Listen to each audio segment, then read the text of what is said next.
Hey everyone, I'm excited to welcome to Davidson Hang Podcast. This is episode 114 with the one and only Christopher Paige. Welcome back on the show.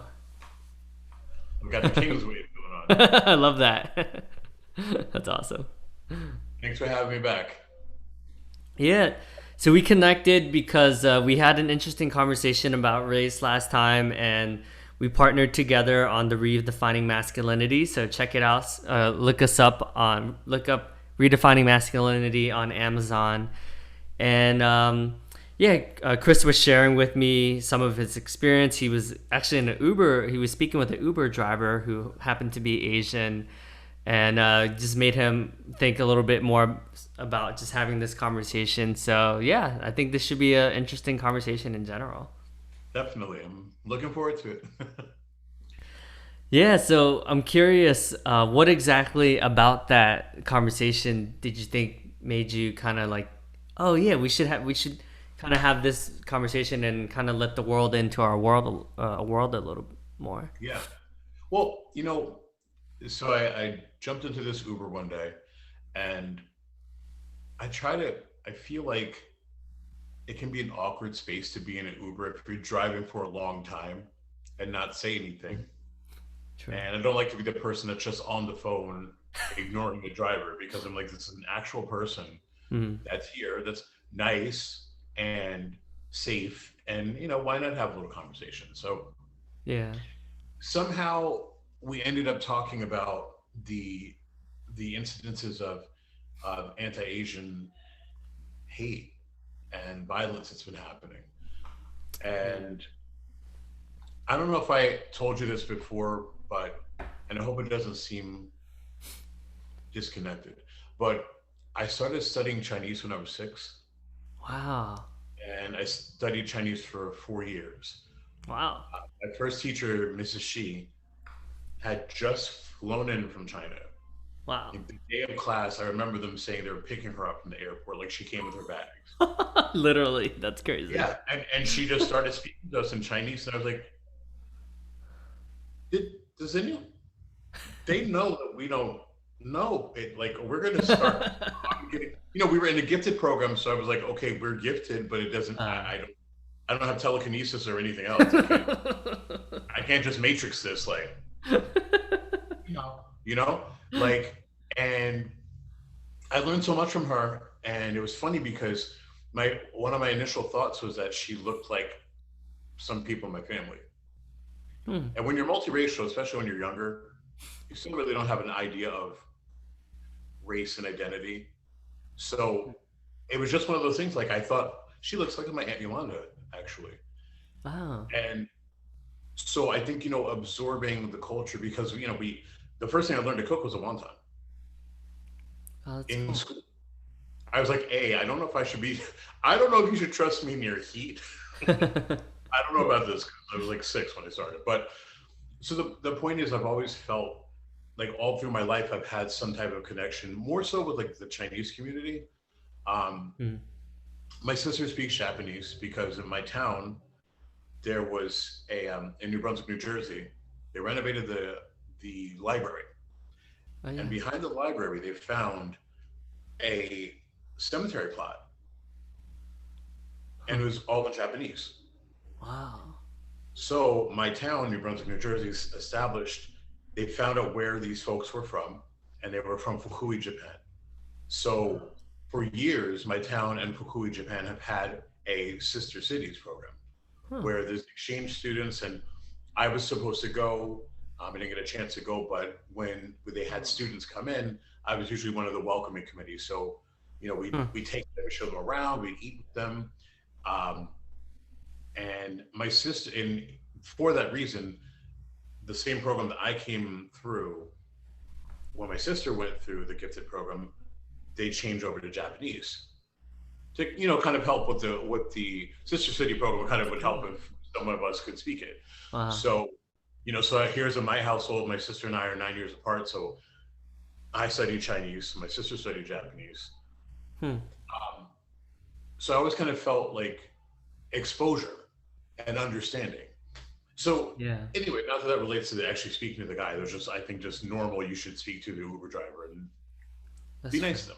So we just started talking about what's going on, and it just occurred to me in the middle of the conversation, like, you know what? Maybe it's a maybe this is an overstep, but I wonder if he's ever talked to anybody else Mm. about how to deal with racism. And from what my friends and relatives that are of Asian descent, one thing I've always kind of known is pride. Mm. And that Yep. pride in the sense that I'm not just going to sit here and spill all my information. Hmm. If I'm dealing with something, I'm going to figure out how to deal with it. And that maybe that's just my view, but everything that I learned, because I mean, black culture is like that often too, Hmm. where you tough it out, but people will speak if Right. asked about things that are bothering them. And it occurred to me at that moment, I was like, you know what, maybe it's an overstep, but if this might be the one thing I can do. Hmm. So I just asked him, I was like, I know that it's a little crazy right now for everybody. And how are you dealing with this? I think that ever since Meghan Markle came out with the article about losing her baby, and she was saying about someone asking her, the interviewer at one interview asked her if she was okay, and that started the whole Hmm. snowball. And I've really been thinking, you need to ask people if they're okay. So that's what are you okay? I was like, hey, this is a safe space. It's your car. Hmm. And we talked and we had a very in-depth conversation and similar experiences. Hmm. And at the end of the ride, I was like, you know what? I need to be more conscious of this. And I need to reach out because this may be new for some people. Hmm. And if there are people of any Asian descent that I can reach and say, hey, look, I understand the fear. We might be afraid of different specific entities, but we need to talk about it. Yeah, it's a good point. A lot of my black friends actually have reached out to me too, ever since the Atlanta shootings, Yeah, and we just understood each other. There was a level of we it wasn't even necessarily words. Like we were just looking at each other and just able to be with all of that. yeah, And it was a beautiful thing. There's a lot of people at LinkedIn that are black and that I became really close with, and yeah, it was, yeah, you're right. I think there is some pride, right? I think I think in general, like, no one was listening to, right? yeah. I mean, you have a lot of experience with that, right? From what you shared with me in the past. But not really. Not a lot of people care about the Asian experience.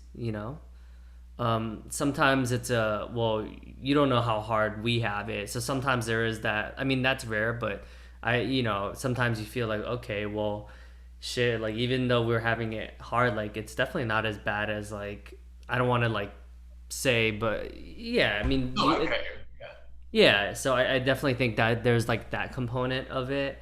I think statistically speaking, right, like if you looked at just the numbers, like certain subgroups of Asians are doing well, like financially, but yeah, just because you're doing well financially doesn't mean you're doing well emotionally, mentally, yeah, um, and all that. So I think that's important to consider. I think similar, like a lot of Asians don't believe in mental health. Like they're like therapy, like that's for like privileged folks, or that's yeah, for like rich people, or it's like, oh, I don't have time. Like I'm too busy paying rent. Like I don't have time to think about these things. yeah, Those are some of the comments I have gotten when speaking with older Asian generation.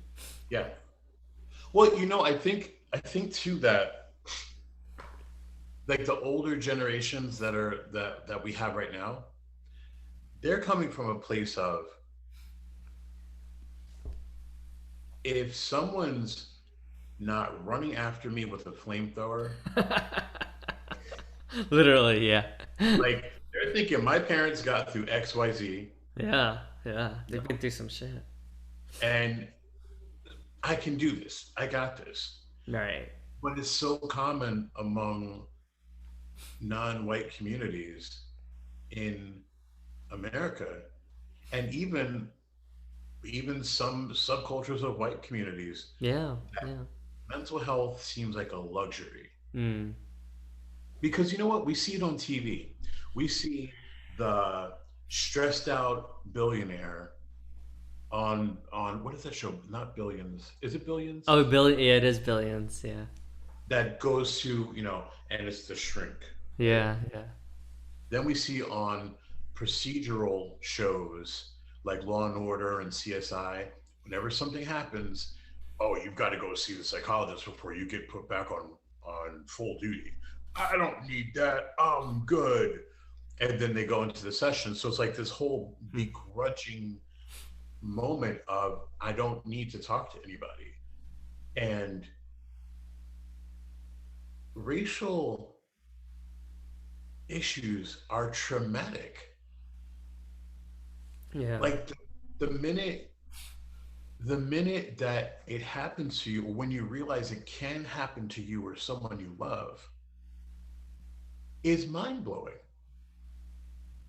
Because I mean, especially think like I mean, I don't know if this happened to you when you were a little kid. When I was a little kid, especially like not really knowing what I was, and I grew up in a religious faith that taught like neutrality. So it was a very big thing in our faith. We didn't really discuss politics, and we didn't talk about race. It was everyone is a human. Everyone is equal.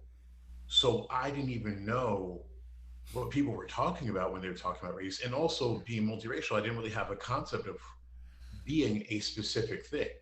So if people were talking about, oh, this happened to black people or white people, I was just like, well, I mean, this looks like black to me, and I've never seen anybody like that complexion. And this is white to me, and I've never seen anybody that complexion. So I was just like, okay, I guess I'll understand it when I'm older. But the minute that bubble is burst is traumatic, Mm. because you go from this moment of everything's fine and I can do whatever I want to and everything's great to I'm scared. I'm upset. I don't know what to do. I mean, I know when I think one of the most traumatic things about 2020 was that millions of people watched a man die on TV Yeah. and call up for his mom. And it went beyond race and everything. It was like, oh my God, there is a man, I'm watching a man die. And then I started thinking about somebody taped this. So somebody had to tape this to document it, but they also saw a man die. And multiple bystanders that couldn't do anything. So what my point is that what happens to us in racial terms, violence, brutality, injustice because of race, because of something you have no control over, Yeah. it's PTSD. It's exhausting. And so Yeah. every time you see it, it's like when I first saw the news about the Atlanta shooting, I was like, what is happening now? Yeah. I mean, unfortunately, the Atlanta, like similar to, a lot of the, like now that someone's recorded it, it's like makes it more, or now that there's social media, people know about it. But I've always known of so many similar instances to Atlanta, just because I'm Asian, and Yeah, usually it's like they pay a fine and they pay like a couple $1,000 and they get off like scot free. That's like usually what happens. yeah, So it is nice to see that. Oh wow, there seems to be people paying attention now. So yeah, that's a great sign. You know, I think it's interesting because I think a lot of it's just like the history, right? You know, like even with the railroads, like not a lot of people know about that, right? And even like, so I'm Vietnamese, right? So, you know, like a lot of Asian countries have been colonized and we were basically slaves, right? Like we didn't have any control over anything really. And Yeah, people just exploit us for our resources and things like that. But, you know, you don't really learn about these things, and it's really hard to find content, right? Because the winner, or the people that hold the power, you know, are incentivized to not to hold a certain image or hold a certain story. So it is yeah, hard, you know, and it is also very uncomfortable to watch too sometimes. Like I was watching, yeah, and I'm surprised I never did this because I've actually never been to Asia, but yeah, I watched a documentary about more about the Vietnam War and like what exactly happened, yeah, and it is uncomfortable to watch like villages get raped, like 12-year-old get yeah, raped by like so many men, so many adults, and so many people, and like it's just like yeah. that's uncomfortable to watch, man. You know, like that's Right. it's very traumatic. And I guess that's what got to me because I don't I was aware of some things like, like the Chinese Exclusion Act and the internment camps. And in my town, I always wondered why the library had been there for a long time. So I always wondered why those folks ended up living where they did because it's basically like almost like a forest behind the library.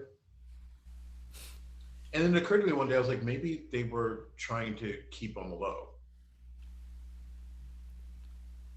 And I just thought about like, wow, like it's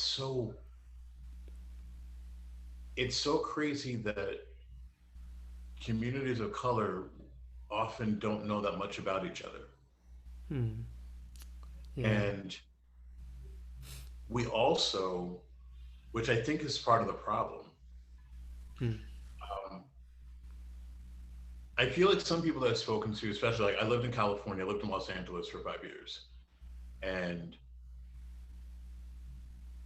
you will encounter, depending what area you're in, you'll encounter a lot of Asian store owners. Hmm. And the interaction between the people in the community and the store owners sometimes is great, as with anywhere. But I have heard the concerned voice like it's, this is where I live and people have moved in and they have businesses. And what do we have? And it all has to do with not speaking about the elephants in the room. Hmm. Whether it's I kind of look at it like what you're saying before about, people talk about we've had it worse. And granted, the United States has a specifically tortured relationship with African Americans and with Native Americans. Oh yeah. Yeah. And, you know, also descending from Native Americans, I mean, in school, learning about I don't know if you heard about this, but there is one of the ways that the American government decided to try to eradicate or decimate the number of Native Americans was by killing buffalo. And there's a picture of this general standing on top of a million buffalo heads Wow. with the simple purpose of starving people that were already here for, you know, land lust. And there needs to be more conversations because right now we're at a point where all of the elephants in the room, Mm. their trunks are waving, and we've just got to talk about it Yeah. because we're never going to move anywhere if we don't. Hmm. And I know that, I know in the Black community there is resentment from like other communities of color that move in and start succeeding. It's not about them moving in. Hmm. Because one thing that I will say about the Black community is that there's a large thing about acceptance and bringing people in because of knowing what it feels like to not be accepted. Hmm. But there is the problem of, okay, blessings to you. Nice. Good, good Yeah. catch on the mute though. Good move on the mute, because I would have been like, "Where's the mute?" So you know he's a good podcaster, folks. So, so that's actually one of the reasons I really, really wanted to talk to you, because it was like we just don't walk out of those boxes that we live in, even though we kind of want to. Yeah. And when I saw that, I think that what you were saying about things that have happened in the past, violence toward Asians, is not something that people know about, because Right. that's enlightening to me. I've always known that there's been, I mean, who doesn't know there's been prejudice? Right. Um, but I was watching, so to give you a thought, I was watching when COVID first came out. I remember that there was a commercial on Channel 7, I believe, and it was various communities that fall under the Asian moniker. And it was everything from, like, like some Middle Eastern folks to, Chinese, Japanese, um, various distinctions in the Asian community. And so one person said that, oh, people just think I'm a genius or something like that. People just think I'm smart, or they expect me to be smart. And my instant reaction was like, I wouldn't mind if somebody thought I was smart. I'd rather someone think I'm smart than dangerous. Right. But then I thought about it and I was like, you know what? Um, this is a bizarre example, but I like to use it because I think it makes a lot of sense when you put it in perspective. So I was watching years ago. I mean, I would admit it if I was a fan of this show, but I just really actually never get a chance to watch it. I probably would. Um, but the Kardashians show. So the deal was that Kim had asked for, she had bought this like designer car, and it was supposed to be, I believe it was supposed to be pink. Oh yeah. Anyway, the Yeah. point is that it didn't come out the way that she wanted. And so she's like, crying in tears. And so many people were reacting to that saying, oh my God, like this is so ridiculous. Like, you're crying because your $100,000 car didn't come out right. But I said to my friend, because I was trying to understand, and I said, if you've always had money and you've grown up around money and millions aren't a thing for you, you went to the car dealer. This is your frame of reference. I've always had everything. And when I get stuff, when I pay for stuff, I expect it. And this time I paid for it, and it frustrated me that it didn't come out. So I'm crying about it. So Yeah. that was like the worst thing that happened to her that year, Mm-hmm. right? Yes, it does seem ridiculous if you're like someone that's making, $15 an hour and struggling to make ends meet. Yeah. But that's her frame of reference. So I think that's also something that we don't speak about, that like I can't judge you from your frame of reference. Right. I need to understand your frame of reference. Mm. And Yeah. it's a conversation we have that happens in the African American community, the communities of brown folks, because, you know, for some black people, I'm fair skinned. Yeah. But for most of the people that I am around who are white, I am dark. Right. Um, so there are people in the communities of color, especially in the black community, who automatically assume that I have things easier because I fall in that ethnically ambiguous category where I could be, it's for most people, they are able to observe that I'm some type of a mix. And that's a Yeah. difference. I, I was reading Alicia Keys' biography, and she explained it pretty well because she's mixed as well. I Yeah. think her but Yeah, it was interesting because I think she ended up marrying like Swiss Beats, Yeah. and then he pointed out something that really like was like an aha moment for her. But she's like, you know what's interesting, Alicia? Like I never once hear you say acknowledge that you're part of being white, right? Like you always own the black part of you, right? And then first she was like defensive. She's like, what do you mean? And then after she took some time to think about it, she's like, you're right. Like I don't. I'm always I always acknowledge that I'm black.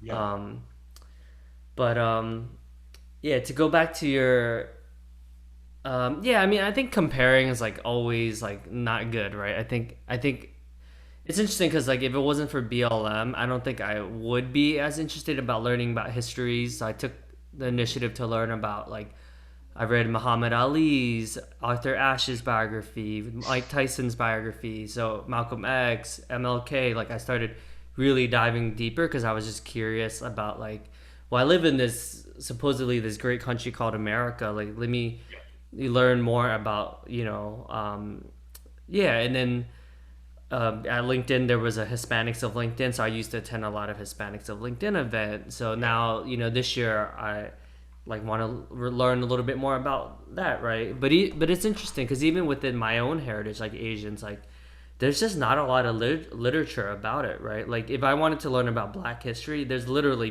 like thousands and thousands of books I can go to bookstore and find. But I remember I went to the bookstore the other day and there was like one or two books about the Asian experience, and Yeah. I'm like, oh, that's interesting. Like that's interesting because considering we make up like a third of the population of the world, right? Yeah. Um, so yeah, like it is interesting. I think there's a lot. I would say, and I can only speak from the male experience, and obviously I'm not representing every Asian male, right? But I think the thing that a lot of Asian males deal with is just like the lack of masculinity framed by media and our culture, and Yeah. from a from a dating standpoint it really sucks, so that is something that's interesting that not a lot of people talk about, quite Yeah. honestly. um so I would say just more from like a romantic love life, I think that's like the main thing that sucks for a lot of Asian men. And then I would say just from a yeah, I guess from like a corporate America standpoint, there's just like not a lot of like Asian men who are like in executive leadership roles. Yeah. So just from modeling, it's just like it's hard to see yourself in that if you just don't see it. Whereas like I would say, I don't know, it does seem like from American culture, like the black community has had a lot of success in multiple like at the top tiers, right? There does seem to be like representation, which Yeah. I so it does seem that like just at like the most elite levels of like media, TV, and all that, like it'd be hard to like not see any like successful black men and Yeah. et cetera, right? So I would say like that's just my interpretation of why it is challenging to be like an Asian male in our society. Yeah.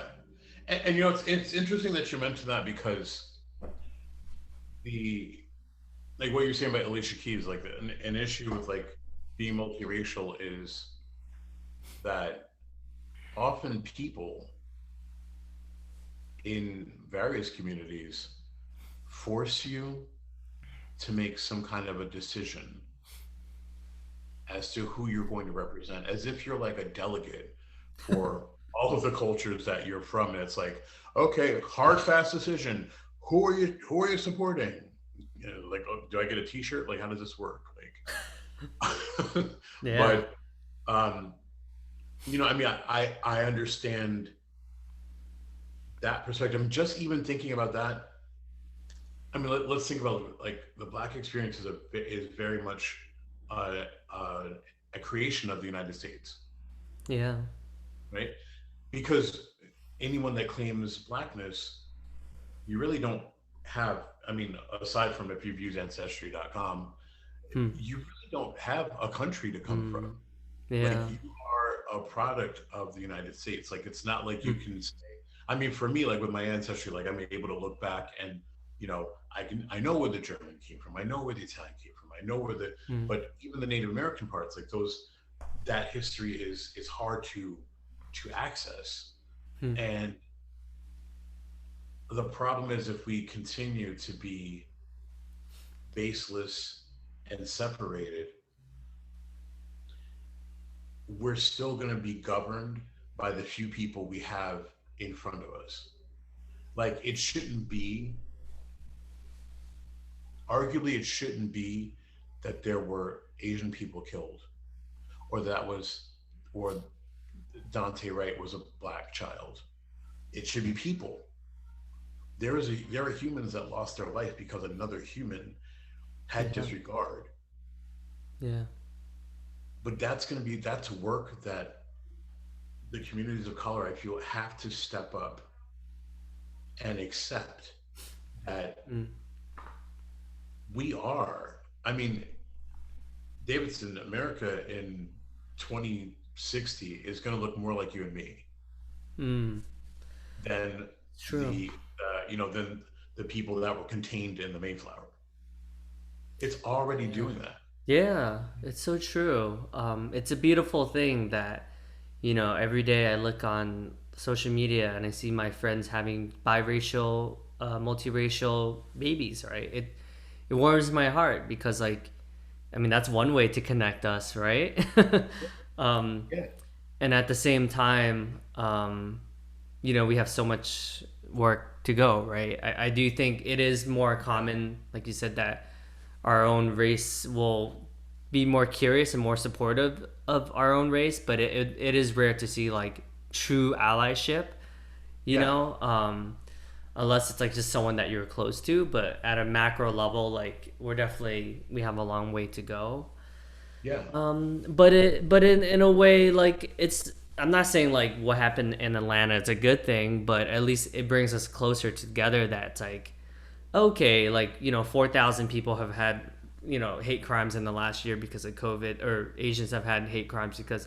So okay, at least now I can like feel that okay, like you have gone through like I would say like boot camp as well, right? Like welcome to the club type of thing. Yeah.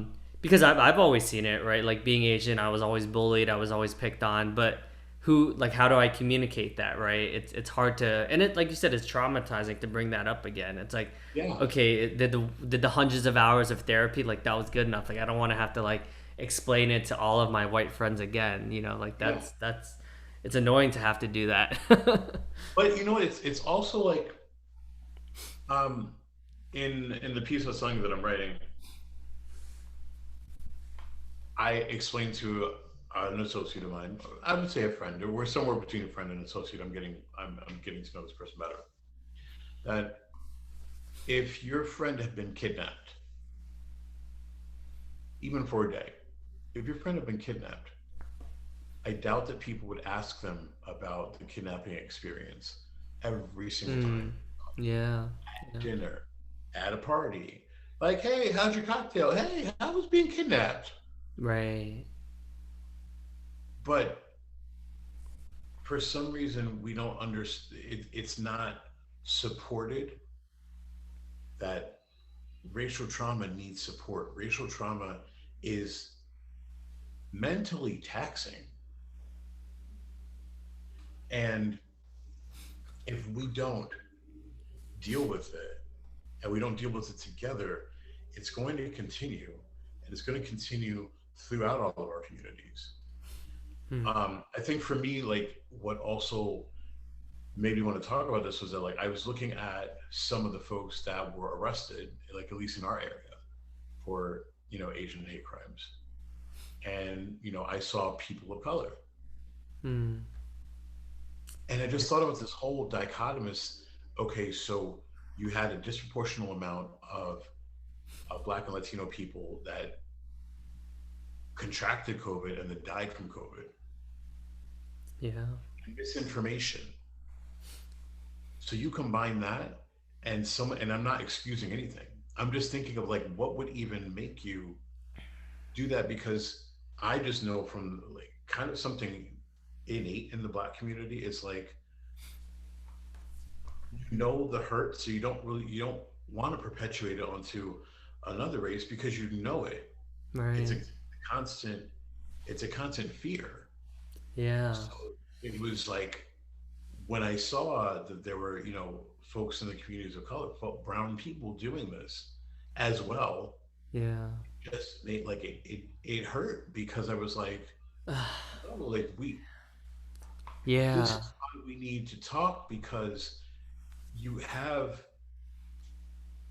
you know, you have these divides and you have people that prey upon the divides to use Mm. misinformation Mm. to create a chasm. Mm. So, if you have, because to be honest, like in the Black and Latino community, there were people in the beginning of COVID that I heard it. I mean, not personally from people that I know, but I heard on the news and people speaking. This, there was actually a belief that this wasn't something that affected Black people Mm. because for some ways or some ways that it was communicated out to people, it was almost like this is something that Chinese people get. Mm. So I'm not Chinese, so I'm not going to get it, which is a ridiculous idea. But if you have, all you need is one person to say that. Yeah. And then, I was even in the store, like, oh, I'm not worried about that. Black people don't get that. Oh, I was like, really? Wow. what? That's I never heard that one. It's an interesting topic you bring up. Because I've thought about this, right? Being someone who's Asian, who looks Asian, right? But I've never been to Asia in my life, so it's Yeah. interesting how society. It's like, oh yeah, you're Asian, of course, right? So they identify. So of course I'm labeled as Asian according to everyone else, right? But Yeah. my wife brought this up to me because and I thought it was interesting. She's like, I think you're actually like more black than you are Asian in a lot of ways. I'm like, yeah, because I grew up in America, right? Yeah. So and then because I didn't come from wealth or anything like that, like Yeah. I identify with a lot of the music and the culture because that's how I grew up. Like Yeah. all everyone in my apartment buildings was people of color and black Yeah. and brown. The struggles of having to deal with a lot of this stuff, right? Like kind Yeah. of hustling to make my way up to Yeah. make ends meet, living paycheck to paycheck. Like I identify with a lot of that music, right? And it's an interesting realization. But my wife brought it up because she's like, you listen to like 90, like pretty much 99% of the music you listen to is like black, like mostly black people, right? And I'm like, oh, I haven't thought of it that way, right? But like to your point, because I'm inherently American, right? Yeah. So it is sad to when my family and my friends like are afraid to go out because they think they're gonna get murdered or they have to buy Yeah. like weapons just because of media and stuff. And Yeah. it's just it's sad, it puts me in a weird situation because I'm like, well, I guess I'm Asian because everyone else tells me I'm Asian, but according to Asian people I'm not Asian enough because I don't really speak, you know what I mean, like i'm Yeah. i'm not really that Asian.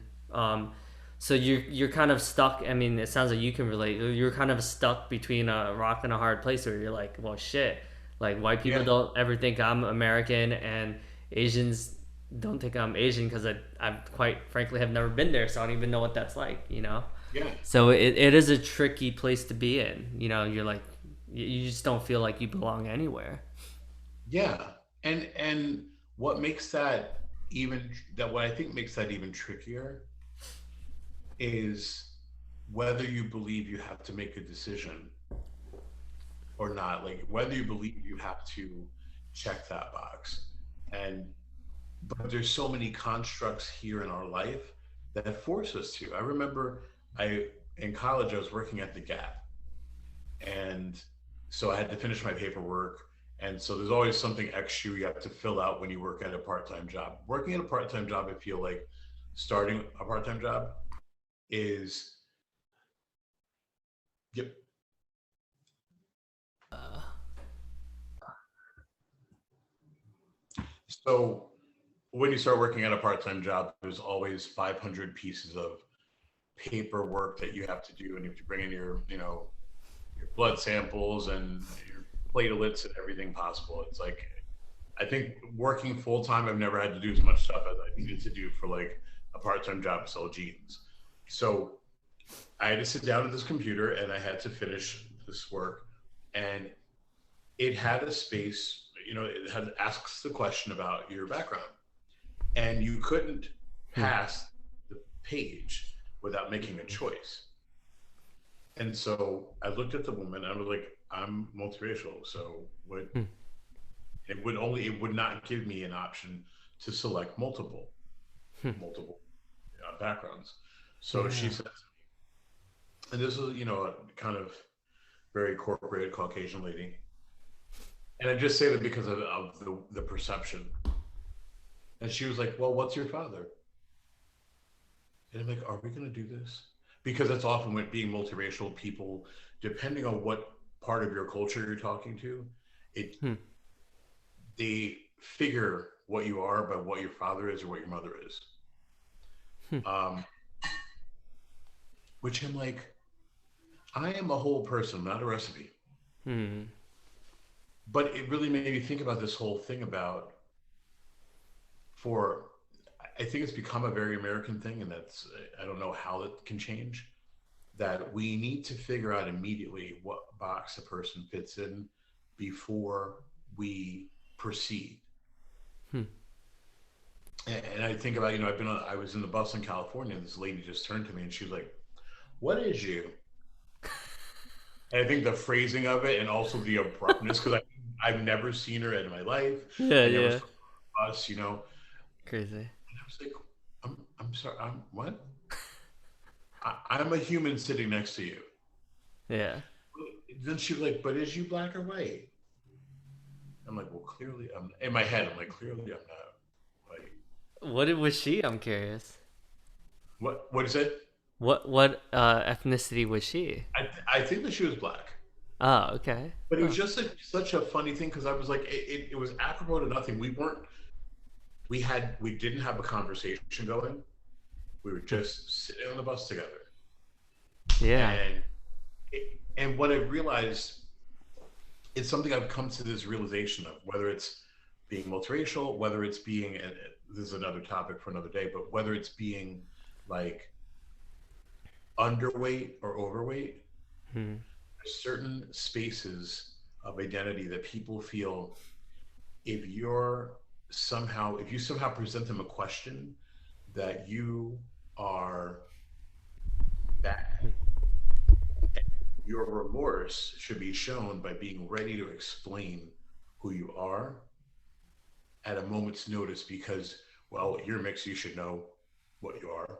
You should know how to Hmm. respond to this. Um, but I mean, I think you know, as far as an issue, there's the economics involved in it too. Because if you look at the Black and Latino communities in America, oftentimes the Black and Latino communities have lived in the same spaces. So the economic Hmm. disparities are shared. And Hmm. there's a difference of language, but I think Hmm. that the Black community has, I don't say an affinity, but like it's almost like Latinos are especially Caribbean Latinos, and I think more so Caribbean Latinos are kind of like cousins Hmm. because they're Yeah. especially Caribbean folks. I mean, especially if you look at like Dominicans, Cubans, Hmm. you'll find folks that if they didn't speak, you would assume that they're African American Hmm. until you hear them speak. Yeah. Um, but I think for the African American community, it's been an issue of seeing other folks come in and maybe not making the acknowledgement of oneness or sameness. And Hmm. where I find that interesting as well is within the South Asian community, like in the Indian community. Yeah. I've had actually a lot of interesting conversations, especially with the rise of Kamala Harris, Hmm. of speaking to Asian Indian folks, especially darker Asian Indian folks, Hmm. who like the experience is like, wow, yeah, we've been living similar lives. And you Hmm. don't even realize it because I think it's when you look at American communities of color, I think that people often assume that Asian Indians, the Asian Indian community, and like Chinese, Japanese, Korean have money, Right. or they're able to come here and not have like police brutality, and Yeah. they're able to thrive because they seem more docile. Mm. Yeah. And to be honest, I really think that a lot of people in the communities, the brown community, don't know that much about other, except for, Chinese, Korean, and Japanese, don't really know that much about even what Asian means. Right. Like, what other communities are involved in the Asian community? Because I Yeah. think It's it's there's such a it's singular experience that we get stuck in just trying to live our own experience, and it's almost mm, like, okay, who else is going to come in and be next in the list above us? I mean, hmm. that's not how I feel. I'm just saying that the discussions I've had with some people have led me to understand that that's where sometimes the divide is. Hmm. Yeah, it's a that's a deep topic. It's interesting, right? Because I'm Vietnamese, and I would say like Thailand, Cambodia, Vietnamese, like Filipinos, a lot of like I guess like the lower status Asians, I guess, or even Asian within Asians, or even within South Asians, there's like different castes and different tiers. But Yeah, I would say like you're right, like the Koreans, the Japanese, and I would say like the Taiwanese people and people yeah, from Shanghai, like they're definitely like wealthier, right? Like it's hard to generalize, but like just like a rule of thumb, like they paid to get to come here, right? yeah, So I think it's like the war torn countries like in yeah, Vietnam and Cambodia and like I guess the darker skinned Asians, I would say yeah, like we're usually the ones that are like screwed or live in more of like the black and brown communities and yeah, don't have a lot of wealth, right? So yeah, I can only speak from Vietnamese, but all of my Vietnamese friends like have never met their fathers or never had a father. Or, we all have like a similar background, living off of government assistance, food stamps. Was embarrassed to use food to get free lunch or discounted lunch just because like yeah, everyone knows when you're that kid. yeah, So we all have that shared experience, right? But yeah, but I feel like not a lot of people know that, right? Like I think yeah. No, when I you mean speak of that's Asians, you're like, oh yeah, they come from money, you know? yeah, and I mean, conversely, and it's interesting that in my life I've realized I've accepted my privileges. I'm the darkest in my immediate family, um, and I mean, even my mom was often not, visually. My parents didn't present specifically as anything black or not. My dad was skin like milk, red hair, and the classic Roman nose. So he just kind of went in this ambiguously. We don't really know what he is. So my mom, it's interesting. Like people in my neighborhood always thought my mom was Polynesian, which I thought I was like, for a New Jersey town, that's actually you know, pretty advanced for them to even know about Polynesia. Yeah, I was gonna say. Because I remember there were a few neighbors that always randomly would say, what island is your mother from again? I'm like, the island of North America? Like, my mother hasn't even flown anywhere. My Oh mother wow. hates planes. So she did not come from anywhere. But it was funny because, I mean, you could tell my eyes aren't super big. Um, but my mom's eyes were very slanted. Mm, And just in presentation, my parents didn't people really never thought of them as black. they knew, especially my mom, that she must be something that had some kind of melanin, or I think, as someone told me one time, that she looked like came from someplace warm. But yeah, what does that mean? Like, look like you're close to the sun. Like, what does that mean? But Yeah. I lived a great life. I grew up in New Brunswick, where Rutgers is, and I remember in school, kids would say weird things to me, like, "Oh, you have recycling." I'm like, what do you mean? I have everyone. They're like, "Well, they don't in our part of town. They don't give us the recycling cans because Right. that Yeah. part of town." I'm like, that's ridiculous. So, Hmm. like but the funny thing is that I would meet people, like when I was, I was probably the only homecoming king that was also on the math team. So I would go to math events, and people would say, like, they were just like amazed that I was there. And it was like, do you realize what you're saying? And Hmm. so it's funny because I'm thinking of what you're saying, and then when people would meet me, they would assume that that I lived in the projects or something, because Hmm. also because of my town. Yeah. New Brunswick was a great town, but at a certain point there was something called the White Flight. There were race Hmm. riots that happened in New Brunswick, and then kind of Wow. like people fleeing the city because of COVID. I don't know what they thought that was going to do, Hmm.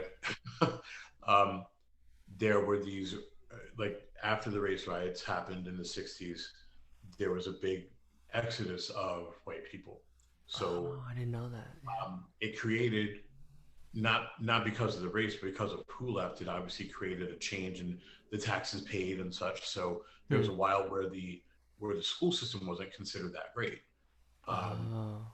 but they created this incredible gifted and talent program, partly because of my mother. And Hmm.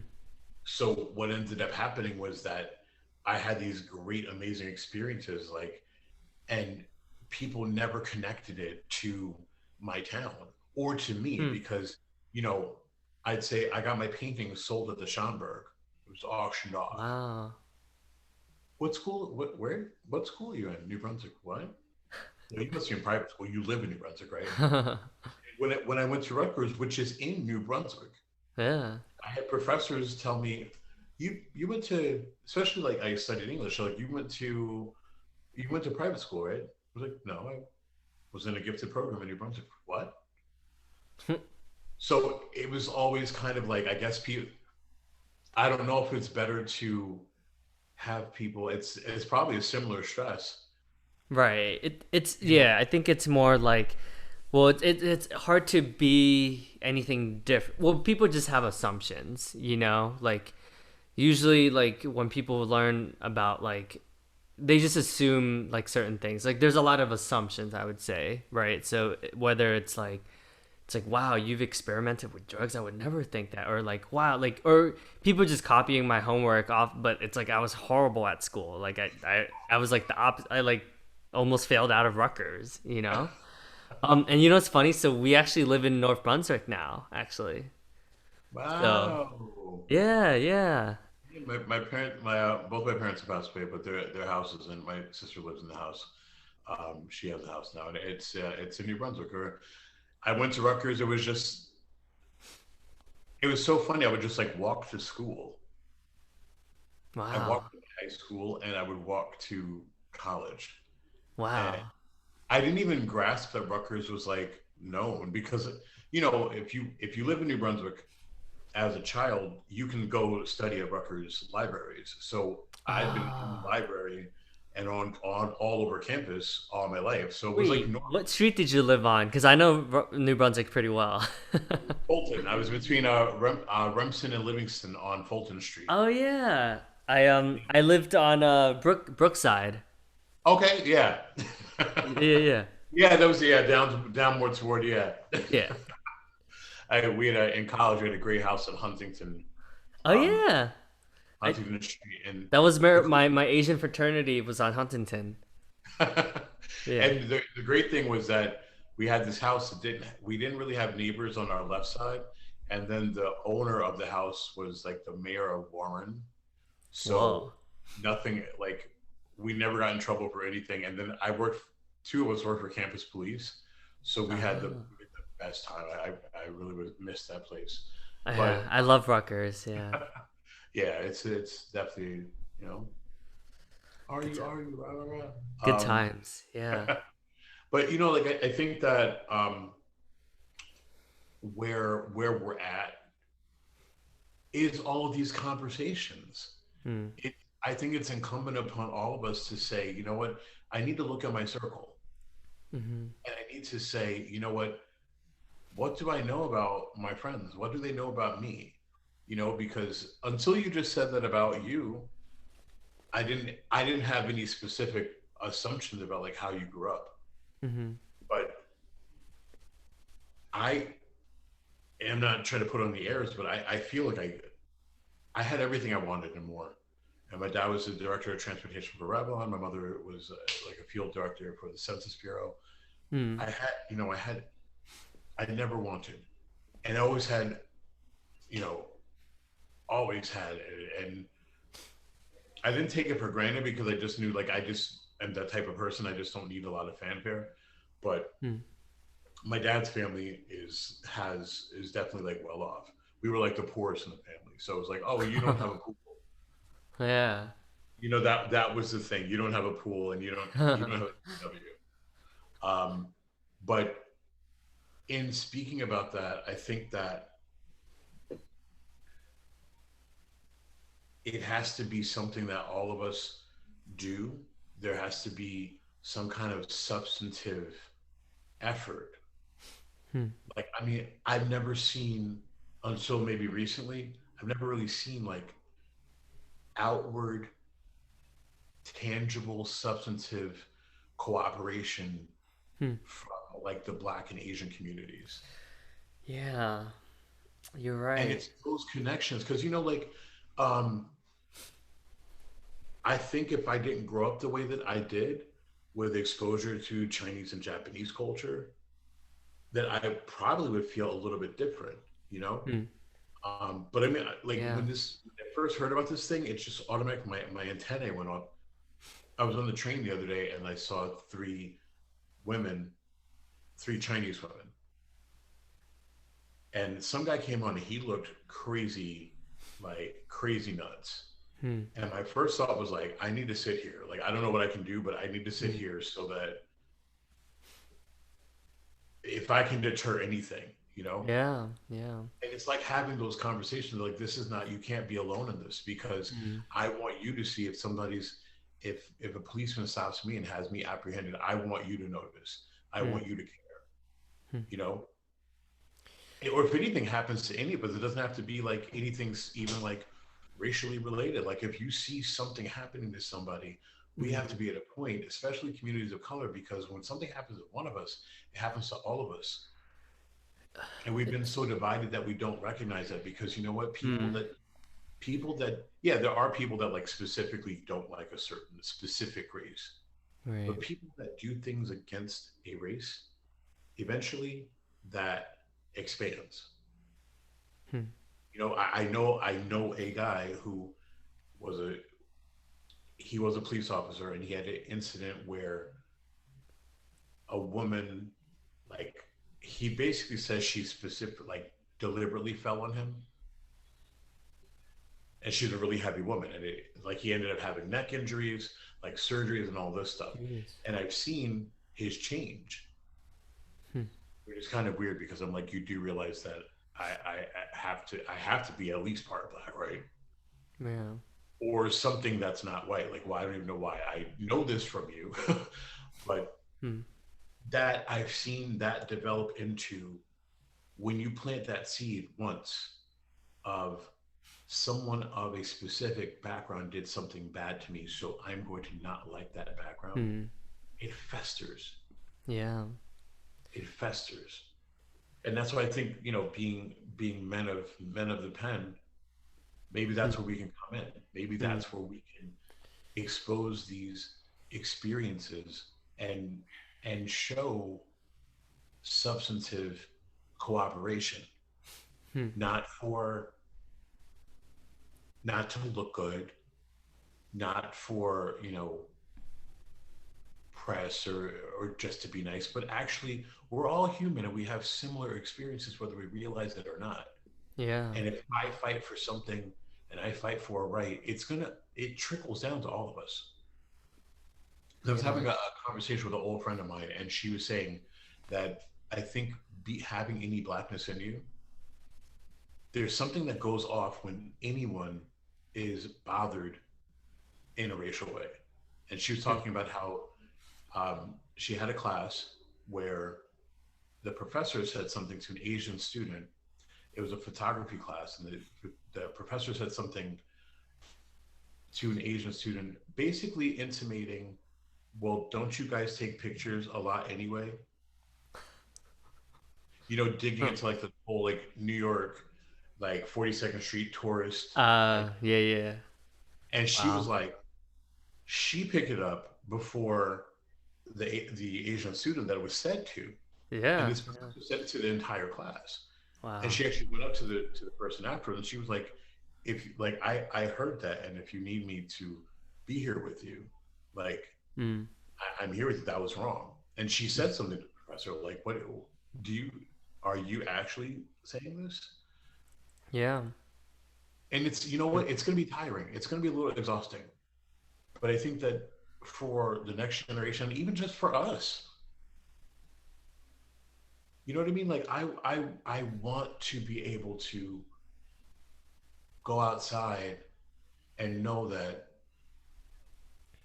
I can nod at you, I can smile at you, and you really Yeah. feel like, you know what, we are brethren. And it's not like an against white people thing either, because Right.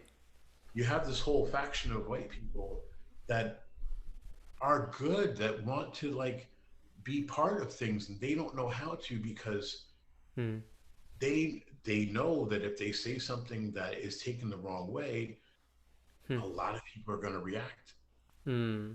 I just think that's what's, I don't even know if it's governmental that we could do it or organizationally, Hmm. but there needs to be this exchange of experiences, because you know what, even though you and I know each other, I think we just had more of a connection now, just talking about things that people have expected of us. Yeah. I told you before, I think I've told you before about the interesting reactions when at work, previous jobs, I was going out with somebody who was very powerful, millionaire, Hmm. and who told me, um, he got jealous about something, and then he was like, I'm going to go to your job and tell them that you're bi. And I was like, I'm a ballroom dance instructor. People are going to be surprised that I even go out with women. Like, you're not, you Hmm. would more blow their mind with that than the idea that I go with guys. Hmm. The first week, I said something to my managers just to say like, hey, like this person thinks they're coming in to make trouble. I'm just gonna let's get out of the bag. And the Hmm. um, first week, people ask questions and everything. But then it became, when they used to tell me before to calm down, when I was fervent about a point, and Hmm. even in that, it was sort of like being one of the darker people on the team. Why why can't I just be fervent about my point? Like, why am I Hmm. angry or out of control? Hmm. Yeah. Then it became, you need to not stop being so sensitive. You're being hypersensitive. What's Just that? you need to Gaslighting? chill. Is that the terminology for this? Yeah, but it was like the shift of, okay, wait, you used to think because of like outward appearance that I'm aggressive, and Hmm. now not agreeing with you is because I'm not fully a man. I mean, in that position, I was actually introduced to a client as the feminine one on the team. Jesus. And I was like, Yeah. hey, has nothing to do, you're bringing someone in for business, and I don't know why you're even introducing them to me. That's your client. But we need to speak about these things, because all of these preconceived ideas interrupt the life we could be having. Yeah. Wow, yeah, you just said a lot there. But yeah, it is interesting because I noticed and I didn't even realize I had this unconscious bias, but I recognize that it's easier for me to connect with people of color. Like I just naturally gravitate towards people of color, like everywhere and everywhere I've gone since high school because of I think of just like you said some more like traumatic moments I've had with Yeah. racism and microaggressions.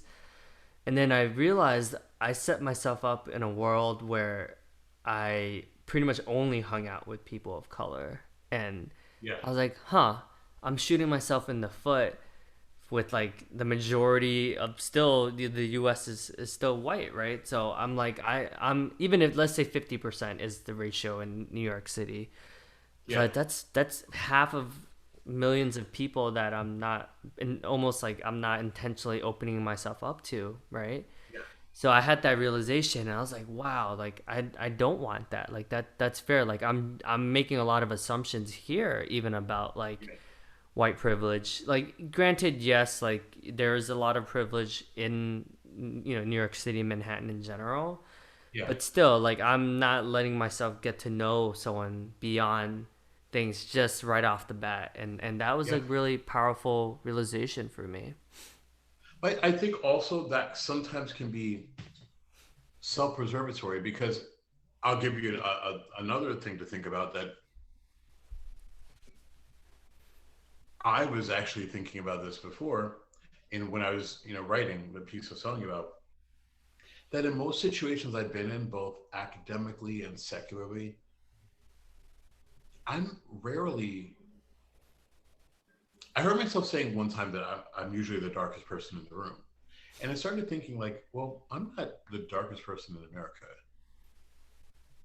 and I realized not even from choice, but just from happenstance,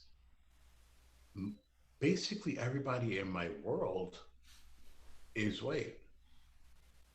Hmm.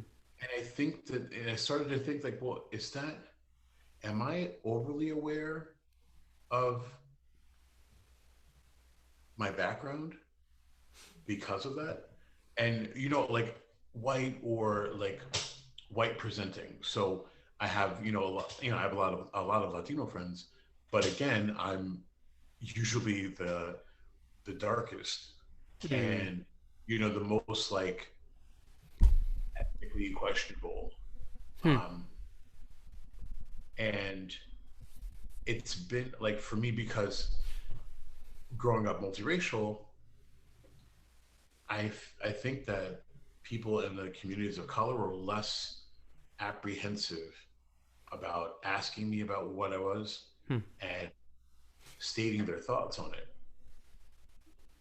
And also, like when you walk into a situation and you're multiracial, I find that a lot of people, unless they visually don't present as something that they think that you're part of, like some ethnicity that they're just looking at you like kind of like I doubt he's anything from me. Like I don't think he's my cousin. Hmm. So I think I've almost gelled more because of experiences I've had in the past. And it's not that I didn't, but especially corporate America kind of pits if there isn't a policy of inclusion. There's this thing called, the whole 110% thing. Like you have to be. There's a very common expression in Black culture about you have to be 100%, 110% Yep. of what everybody else is because the assumption is people are going to assume that you have Hmm. less ability. Yep. It's the And when I same went thing into in Asian culture too, actually. Like because yeah, we're perceived as not as assertive, and we can't like we don't have the typical leadership skills of speaking up and taking space. We have to be better because of that. So, and yeah, then also the thing that well shit I'm the only hire of Asian descent, so if this doesn't work out they're never gonna hire another Asian person again, yeah. so that's a common thought as well. And isn't that crazy that it's like you think about millions of people you walk into this shop and you're like, oh my God, I can't be, there's three of us. There's three of us. And Yeah, yeah. There's only two of we. So me and this other, we just saw it. Because I just started at this company and it has yeah, 240 people, and we're the only two Asians. Because he's been with the company forever. He was one of the. So he's like, yeah. I'm actually, you're the second. Now I'm not the only one out of 240, and I was like, wow, yeah. it's pretty astonishing. And he's like it's actually worse where I'm at too. Like it's very rare, And I was like, wow. And you know what's funny about that? So I work in the school system, and I work in a small school, and I've been there for 4 years, and I am finally now not the only man of color. And Wow. the craziest thing is that he and I have the same last name. Wow. And a little fun fact: anyone that has the name Paige, I'm not related to, because my dad's name this is another story for another day. But my dad's name is actually Page. uh, That's his family name, but he was mm, separate. He was born out of wedlock, and I mm, guess when that happened, that was a huge no. mm. So they apparently told people that he was a distant relative. So every time I meet somebody that's Paige, they're like, "Oh my God, I don't know any other pages." I'm like, "Sorry to burst your bubble, but we're not related." But Yeah. it's too funny. Like I was just looking around one day, and I'm like, there's one black lady that works here. There's one Latino lady that works in my school, and there's me. I check all boxes. And then there's one, actually, you know what? I take that back. There is oh, actually, he's new too. So now we have three men of color Mm. of any background. Wow. Now, unless there's somebody that might be like a Latino mix that I don't know about. Right. I think I'm in New York City. Yeah. Like, Crazy. doesn't that sound like a weird thing? It's crazy, man. It's so crazy. But It's there's nuts.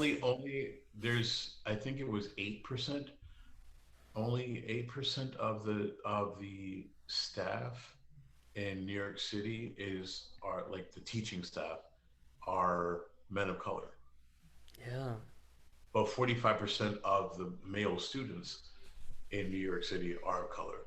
It's crazy. What it's like mind blowing, right? Like it's hard to even comprehend that. Like I just don't get But it. yeah, you know what? Thus is the point, because you know what I think. Like I think we're so used to thinking that things are better than the proverbial past, and it's like no, actually things started being better, and then a lot of people got used to things being better and not really unfortunately not understanding, like, okay, there's still work that needs to be done. Yeah. I think there's a new congresswoman, Corey Bush, and her first day in Congress wore a Breonna Taylor mask. Hmm. And I'll send you this interview, but she said that so many people walked up to her and said, "Welcome to Congress, Breonna." And she was like, Ah, it's so they sad. don't they didn't even know Ah, who he was. it's so He sad. she was introduced on the floor, like, and you're sitting here like, how do you not know this? That's crazy. Yeah. People But I are think in that their own bubbles, There's a lot of bubbles out there. But this conversation is it's a good one because I think a lot of people will learn from it. But yeah. yeah, man. Well, thank you so much for being open and honest and just creating the space. I felt like we had like a really interesting conversation that I think a lot of people will get a lot out of it. So Oh yeah. yeah, just want to say thank you. Looking forward to the next one. Yeah, there'll be many more. Cheers. See you later.